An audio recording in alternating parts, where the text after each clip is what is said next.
All right, what's up, everybody? TC here. I was thinking about that shit that Bill O'Reilly said about Maxine Waters the other day about, after she gave her speech about patriotism and who the real patriots are. And he was sitting on Fox News and he said that, he didn't hear a word she said. He couldn't keep his eyes off that James Brown wig she was wearing. And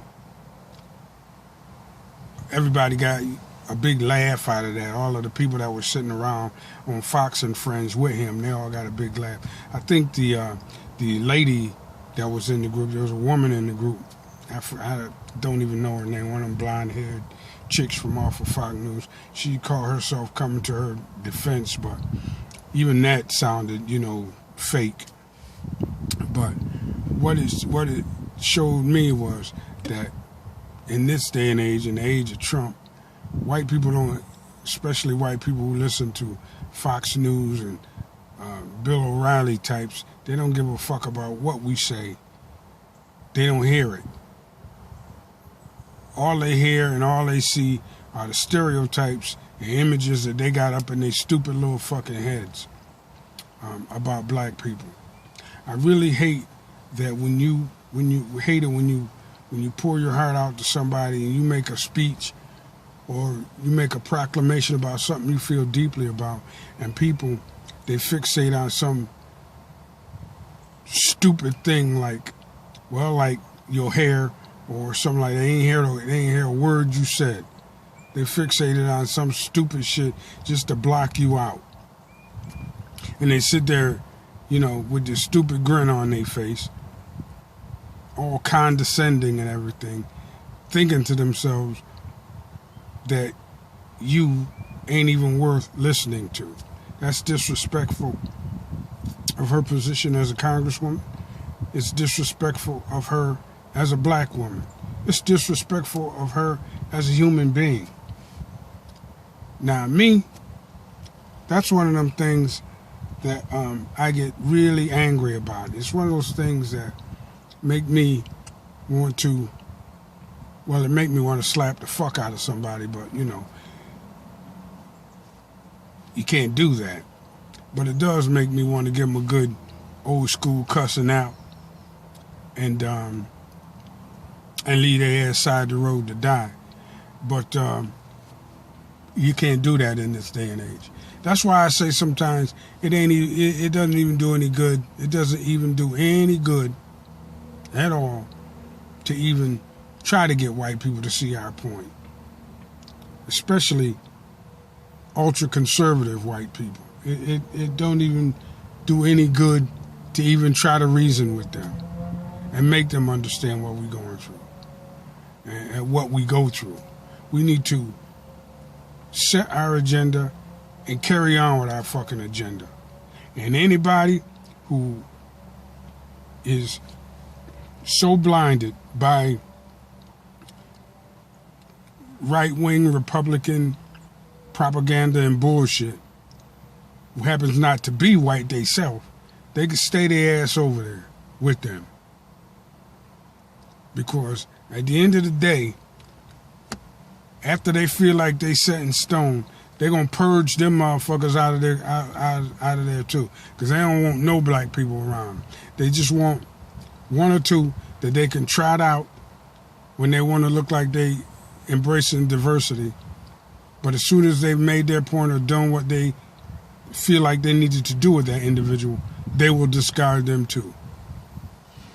So my thing is, stop even trying to reason with them. Stop even trying to get them to see our point. We don't need to do any more studies, any more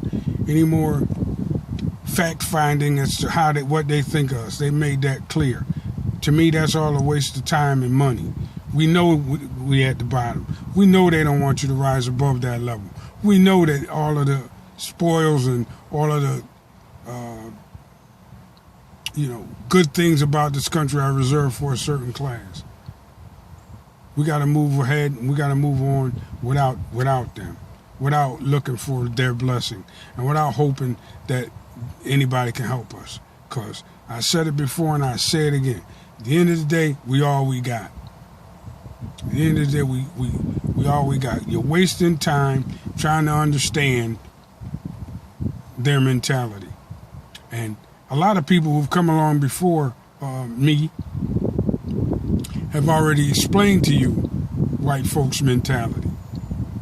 You know, don't waste no more time thinking about it. Don't waste no more mental energy thinking about that shit. Carry on with our agenda and get done what we need to get done. Do what we need to do for the betterment of our people so that we can survive, so that we can carry on and build our nation within this nation. Because they ain't going to give you shit but a jail cell. They ain't going to give you no education. They ain't going to give you no prosperity. These so-called jobs that they're always talking about, ain't none of them there for us. We have to create our own. You know. Ain't none of that stuff coming our way through the hands of the dominant society. So, Bill O'Reilly, motherfuck you. That's all I got to say about him. You know, you ain't nothing. You ain't even worth listening to anymore. Everybody know what's gonna come out your mouth. You ain't even worth listening to anymore, unless you're a 55, 60, 65, 70-year-old white guy, or white woman, or somebody who believes like they believe or think the way. You're not even worth listening to. You know, you're making your money off fear and bullshit. So that's how I feel about it. I think that the time for trying to reason with them with other ethnic groups is long past, and I think that we out here on our own. And just one more thing before I quit. A couple of weeks ago, must have been probably about 2 weeks, maybe 3 weeks ago, this Asian guy choked out that sister that was in the hair store. He said she was stealing, and he wrestles her to the ground. He puts her in the headline. Well, you know, the Nation of Islam went up in there, and they wanted an apology, and, you know, I've seen some protests. By now, that fucking store should be closed, and that Asian dude should be walking around with a well-whooped ass. I mean, if anybody old school like me, they know what the pillowcase trick is. That's what he need. That's what he need. But at the very least, that store should be shut down. I mean, all the way fucking down. And with Bill O'Reilly saying what he said about the sister's wig, and the Asian dude tackling the woman and taking her to the ground all up in the... What the fuck do sisters need to take all this abuse for just so they can have straight hair and long eyelashes and fake shit on them to make them look closer to what white people think they should look like? How much abuse do they have to take before they say enough is enough? Anyway, think on that for a while. TC, and I'm out.